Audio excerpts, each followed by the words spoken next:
Wala ka ba masyadong benta o nalulugi yung negosyo mo?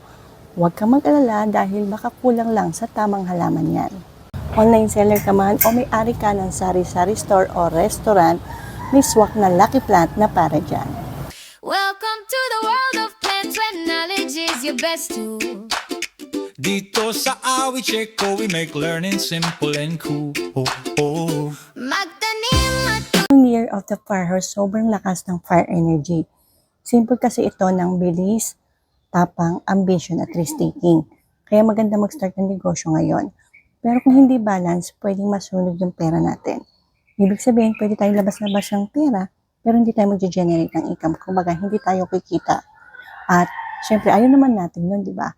Kaya in this video, pag-uusapan natin kung ano ba yung mga halaman na swak sa Year of the Firehorse para sa inyong business, saan itong magandang ilagay at bakit ito ang magandang halaman para sa inyong negosyo. Ang unang lucky plant natin para sa ating negosyo ay walang iba kundi itong, ayan, lucky bamboo. Tinatawag din itong Dracena sanderiana at ito hindi man talaga family ng kawayan. So hindi talaga siya itong kawayan. Ano lang talaga, tawag yung lucky bamboo. So bakit nga ba maswerte ang lucky bamboo sa Year of the Firehorse para sa ating negosyo? Dahil nga, itong lucky bamboo ay sumisimbolo sa wood at meron siyang water. Yan, katulad nito. So, alam naman natin, yung wood, yun yung nagpapakain sa, o nagfi-feed para magkaroon ng fire. At yung water naman, yun yung nagbabalance. So, ibig sabihin, itong lucky bamboo, may growth pero hindi chaotic. Magiging steady yung income natin. So, saan nga pa ito magandang ilagay? Ito magandang ilagay sa near cash register kung saan yun, di ba, naglalagay tayo ng pera, yung panukli or panukli, ay mga kita natin, doon natin ilagay. Or doon sa left side ng entrance sa inyong negosyo. For example, kung hindi kayo nakaharap sa, ito yung, yung entrance nyo, nakaharap kayo sa loob, huwag kayo nakaharap kayo sa labas. Sa loob, pumasok kayo sa loob, tapos, umarap kayo dun sa entrance. Kung ano yung left side na entrance, dun nyo po ilagay itong ating mga lucky bamboo. At mas maganda rin, syempre, kung i-set up natin dito, yung kumpleto ng fire elements sa feng shui. Yan, yung merong ribbon, yan katulad nito, kasi sumisimbolo ito sa fire. Tapos maganda, may water din, naka-set up siya sa tubig. Ayan. Buti na may noise cancellation ako. Ang lakas ng mga nagdadaan. Ay, oh my God. Ang mga truck, ingay. So, let's resume. Kasi kahit naka-noise cancellation ako, sobrang ingay pa rin eh. Baka hindi yung masyado maintindihan din. Anyway, katulad yung sabi ko kanina, mas maganda i-set up yon ng 5 elements of feng shui, itong ating mga lucky bamboo. Ayun na naman. Dapat talaga sumabay-sabay pa kayo.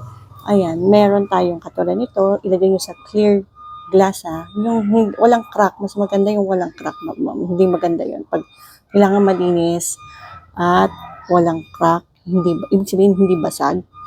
O kasi iba ginagamit ba kahit basag eh. Tapos maglagay kayo ng stone para at least yung ugat niya hindi masyado talaga nakababad sa tubig, naka-elevated dun sa konti lang sa water. At may red ribbon. Ibig sabihin yung red ribbon, yun yung nakumukiplento sa fire elements of feng shui. So, ilan yung magandang ilagay nyo sa inyong negosyo? 8 stocks po, mas maganda para dun sa pampaswerte. Magandang negosyo na swak dito sa ating lucky bamboo. Yan yung mga sari-sari store, mini grocery, online seller, yung mga nag-online seller, yung mga, TikTok, Facebook, Instagram, YouTube, yan. Kaya isang platform kayo, maganda meron din kayong lucky bamboo at mga loading station. Second, lucky plant for the business ay disclaimer lang, hindi ako feng shui expert, I'm just a plant enthusiast. Kung ano po yung mga binabahagi ngayon ay based pa sa aking research. At itong mga halaman na binabahagi ko ay taon-taon din pala, yun nga, share ko lang na iba-iba din pala. Kasi nga, each year, iba-iba yung animal sign. So, iba-iba din yung mga lucky plant na magandang i-display natin sa loob ng ating bahay, sa negosyo natin, o dun sa ating mga zodiac sign. Our second lucky plant for the business ay ito naman pong jade plant. So, bakit ito ang lucky plant para sa business? Kasi nga, yung jade plant, di ba, alam naman natin yung dahon nun, sumisimbolo ito sa pera. So, symbol of pera or coins. At stability at long-term success. At ang maganda dito sa jade plant natin, ito yung nagpapakalma sa sobrang impulsive energy ng taong ito. So, saan naman magandang ilagay itong mga jade plant natin? Okay, pwede nyo itong ilagay sa wealth area ng inyong business. Pwede naman sa desk ng owner. Kung di ba may mga office yung mga, yung mga business owner kayo. Dun sa desk nyo magandang ilagay. At dun din malapit sa cash register. So, ano naman mga negosyo ang bagay dito sa ating jade plant na pampaswerte? Yan, pwede dito yung mga butik, may mga ari ng butik. Kung nag-aalahas kayo, jewelry, ayan, may jewelry store kayo, shop kayo, maganda itong ating mga jade plant. Online reseller, ibig sabihin, nag-online selling ka, hindi mo produkto, ibang produkto ng iba, yung binebenta mo. Yung mga nag-affiliate, yan, maganda rin to. Kasi, di ba, negosyo pa rin yan sa atin. Kaya lang, hindi natin negosyo. Yung mga nag-affiliate. At yung may mga ari na mga salon. At tip lang din ha, mas maganda nga raw po na mas makapal yung ating jade plant, mas malakas yung money energy. Lucky plant ay itong money tree o tinatawag natin Pachira aquatica. So, bakit naman ito lucky sa Year of the Fire Horse? Kasi nga ito ay sumasagisag o sumisimbolo sa 5 elements of Feng Shui. Ano yung 5 elements of Feng Shui? Ayan na naman. Ang 5 elements po ng Feng Shui ay fire, water, earth, metal, tama ba?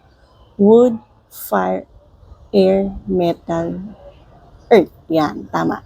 5 elements of Feng Shui. Siyempre, sa Year of the Fire Horse, hindi naman puro apoy yung pag-uusapan natin. Dapat balance din. Saan naman to magandang ilagay itong ating mga Pachira aquatica o money tree? Dun sa entrance po ng ating mga establishment, sa reception area, pwede nyo rin po ilagay ito, at dun sa office nyo, dun sa corner. Oo, mas maganda kung sa wealth area o sa southeast. Ano mga negosyo ang swak dito sa money tree natin? Yan, ito yung mga travel agency, office-based business, real estate, o yung mga, consultancy. Yan po yung mga bagay. At tip lang, kung ilalagay nyo po ito sa home office nyo, sa entrance nyo, mas maganda, hindi naaarawan yung ating money tree o Pachira aquatica para hindi masunod yung pera natin. Ang susunod na lucky plant natin ay itong snake plant o sansevieria o tinatawag ding mother-in-law stem. Ito po yung snake plant na medyo mahaba na may yellow sa kanyang edge. So, bakit ito ang lucky sa Year of the Fire Horse? Kasi nga, kailangan natin ng energy shield. Kasi ang Year of the Fire Horse, mabilis yan. Diba? Mabilis ang takbo. So, mabilis ang chismis, mabilis ang inggit at bad vibes. So, pag tayo ay may negosyo, hindi may iwasan, lalo na kung tayo ay malaki yung income natin or maganda yung takbo ng negosyo natin. Hindi maiwasan yung mga inggit na yan, yung mga evil eye. So, kailangan natin ng protection or energy shield. So, saan naman magandang ilagay itong mga snake plant natin? Maganda maglagay tayo dun sa labas ng entrance at mas maganda rin sa loob ng entrance sa malapit sa pinto, sa loob din naman para talagang protection labas at loob, di ba? At dun din po sa malapit sa cashier kung saan naglalagay tayo. Pero kung saan tayo tumatagap, di ba, yung mga income natin doon natin nilalagay. Doon nyo po ilagay malapit yung inyong mga snake plant. Ano yung mga negosyo na swak dito sa ating snake plant? So, maganda dito yung mga may pharmacy, yung may mga ari ng hardware, yung mga nagtitinda ng electronics, at yung may mga repair shop, ito rin ng cellphone, TV, yung mga washing machine, kung mga nag-refer kayo, maganda itong snake plant sa negosyo nyo. Ang tip lang, mas maganda, mas matuwid, mas mahaba yung dahon ng snake plant nyo, mas maganda. Our next plant naman po, na lucky plant para sa ating business ay ito naman po mga anthurium. So, bakit naman lucky ang ating anthurium para sa ating business? Kasi nga, yung anthurium, yung bulaklak niyan, di ba, red. So, sumisimbolo ito sa fire element. Pero control ng fire. Good ito para sa attraction ng customers at branding nyo. Yan, nabubulol pa. So, saan naman magandang ilagay itong mga anthurium natin? Ito maganda sa ilagay dun sa mga signage nyo. Di ba, meron tayo may mga signage tayo na stand. So, maganda doon, maglagay kayo ng table, doon nyo ilagay yung inyong anthurium. dun sa reception area, at dun din sa front display nyo. Kung for example, may mga products kayo, especially sa mga may branding or meron kayo sariling produkto nyo, doon, habang naka-display, kung naka-display man yung mga products nyo doon, juice, soap nyo, sarili yung brand, doon maglagay kayo ng display ng Antorium. Ano naman po yung mga business na bagay o swak dito sa ating Antorium? Kung kayo ay may restaurant business, cafe business, beauty business, mga beauty products nyo, or kaya pwede kayo, syempre, huwag mawawala yung flower shop. Kung meron kayong flower shop, mas maganda, meron din kayong Antorium. Pang nyo talaga, pang-attract talaga ng ng customer nyo. At doon sa branding, syempre, di ba may sarili kayong brand, like shampoo, sabon, sarili yung produkto. Mas maganda, mas maglagay kayo, mag-display din kayo, malapit doon ng Antorium, pang-attract, di ba? Kumbaga, pang-hikaya, pang-sway ng customer. Our next lucky plant para sa negosyo natin ay ito naman pong Aglonema. And to be specific, itong pong Chinese evergreen. Hindi yung mga pink na mga, may mga, kumbaga, sa dahon niya na yung kulay ng dahon. Mas maganda yung green color po ang dahon. Yung Chinese evergreen. So, bakit itong Chinese evergreen ang lucky para sa inyong negosyo? Kasi ito po ay sumisimbolo sa luck, recognition, at smooth transaction. Bagay ito sa Year of the Fire Horse kasi pinapakalma niya ang mga emotions. So, saan naman maganda ilagay itong mga evergreen? Dun sa counter area nyo, sa loob ng store nyo, or pwede rin po sa mga desk. Yung mga negosyo naman ang bagay dito sa ating mga Chinese evergreen. So, sa online seller din, pwede rin po ito sa mga nag-online selling. Ano ba yan? Whether rebranding man yan, or reseller ka man, kahit ano man yan, basta kung maka-mix, hindi mo brand at iba, yan, pwede itong Chinese evergreen sa'yo. At ano pa ba yung mga service-based negosyo, 'di ba? Yung sa bahay kayo gumagawa mga laundry, yan sa bahay. Kung sa bahay niyo ginagawa ko yung laundry niyo, kaya sabihin niyo natin may kainan kayo sa bahay niyo, yan itong Chinese evergreen din. At kung kayo home-based, naman mga work from home. Syempre, yung mga work from home na yan, meron din tayong swak na halaman na para dyan which is ito nga tong Chinese evergreen. Our next lucky plant ay hindi ornamental. Ito naman ay klase ng herbs, which is yung basil. So, bakit naman lucky ang basil sa Year of the Fire Horse para sa inyong negosyo? Kasi nga, ito ay nagre-represent sa abundance that keeps growing, di ba? Hindi lang to swerte practical din to kasi hindi lang to pampaswerte sa negosyo. Meron pa rin kayong pang aromatic yan na pwede nyo pa magamit sa inyong mga pagkain. So, ano-ano yung mga negosyo naman na bagay dito sa ating mga basil? Of course, yung mga food business. Lalo na yung mga home-based business, kung ano man yan, maglagay kayo ng basil sa kusina. Ano pa yung mga, tawag dito, yung mga nasa food business naman nasa labas. Yan, yung mga kiosk, maganda rin yung maglagay din dyan. Ano pa yung mga nasa food bazaar, maglagay din kayo dun malapit sa cash register nyo ng inyong mga tawag dito, yung cash register nyo ng basil. At kung sa home-based, kung sa home-based negosyo nyo naman, maganda ito ilagay sa near the window. Other tips sa Year of the Fire Horse na kailangan natin iwasan, yung mga patay o tuyong halaman na i-display natin sa ating negosyo. At iwasan din natin yung maraming kalat dun sa around the halaman, yung basura kasi minsan, kung nasa establishment kayo, hindi maiwasan ng mga customer yung magtatapon, no? At isa pa yung, yung cactus, yun nga pala. Okay, yung cactus, swerte siya.